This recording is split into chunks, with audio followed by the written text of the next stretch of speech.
Hey everybody. So today we're going to be practicing quick mask mode, and we've gone over quick mask one other class period, but today we're going to do it on a portrait or on a person's face.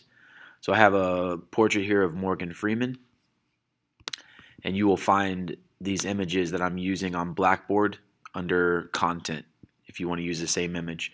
So what we're doing here is we have one layer with just the face.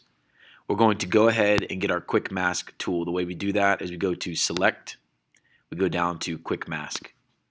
It's going to apply this red film over our picture, and that's going to act as its own layer. So just pretend that there's a piece of paper over his face. Right now it's on the same layer here, but we have a red tint. That's how you know that you're in quick mask mode. In quick mask, you're going to use your paintbrush, and you're going to use white and black paint, and we'll get into that in just a second. So we're going to start with our white paint and our brush, and what I want to do is I want to do only his face. I want to paint his face and not the background or his shirt. So I'm going to make my brush size a little bit bigger, and I'm just going to start going over his face and his hair.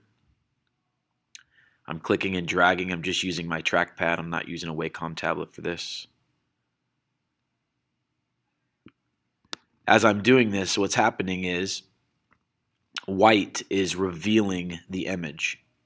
White reveals and black conceals. So my white is revealing the face. It's coloring through the mask and allowing his face to be seen. Get a little bit bigger brush now. And I'm just going to go ahead and get rid of all these areas.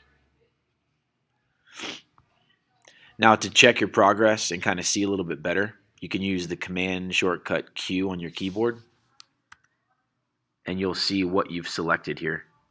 So I've got a couple areas that I kind of need to go in here and fix, so I'll go back to hit Q again, back to my mask mode. I'll zoom in. I have a little bit of a spot here. Get rid of that. And if you go a little bit past, let's say I make a mistake and I go past the hair here. Remember, black conceals. I want to conceal that again, so I'm going to switch this to black and just paint right over it. So white reveals and black conceals. And I'm just going to go in here and just touch up some areas. Okay, now let me zoom out. Now what I want to do, I'm going to check my mask again. I'm going to click Q on the keyboard. I have his head selected. I want to go ahead and go up to select. I want to inverse. And what inverse does is it actually selects everything but the face. So it flipped it from the face to the background. And then I want to go ahead and make a new layer. Go to my layer. New layer with selection, meaning that everything that's selected will be on its own layer. And now I have two separate layers. I have my original image, and I have my layer without the face. Okay. I want to add a filter to this layer. So what I'm going to do, I'm going to go ahead and hit Command D to deselect these little lines here. Command D is in dog. There we go. I'm on my top layer, and I want to go ahead and add some sort of filter to this. So I'm going to go down. I think I'm going to do a blur filter. Let's do a Gaussian blur. And you can see now that it has blurred my background. So as I go over here to my radius, see what's happening is the face is staying the same, but the background is being changed. Okay. Right here you have a little FX button. That means that you've applied a filter onto this layer. Here's my original image. Here's what I've done. I want to do one more thing. Since I'm on this filter, or I'm on this layer, I'm going to go ahead and flatten this, which means that it's going to make that effects actually part of that layer. Click flatten. There we go, and you'll see that I no longer have the FX there. It's just on that layer now.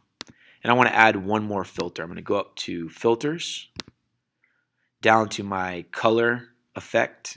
I'm going to go to monochrome color. And I will actually be able to change my background color. I want to do like a green.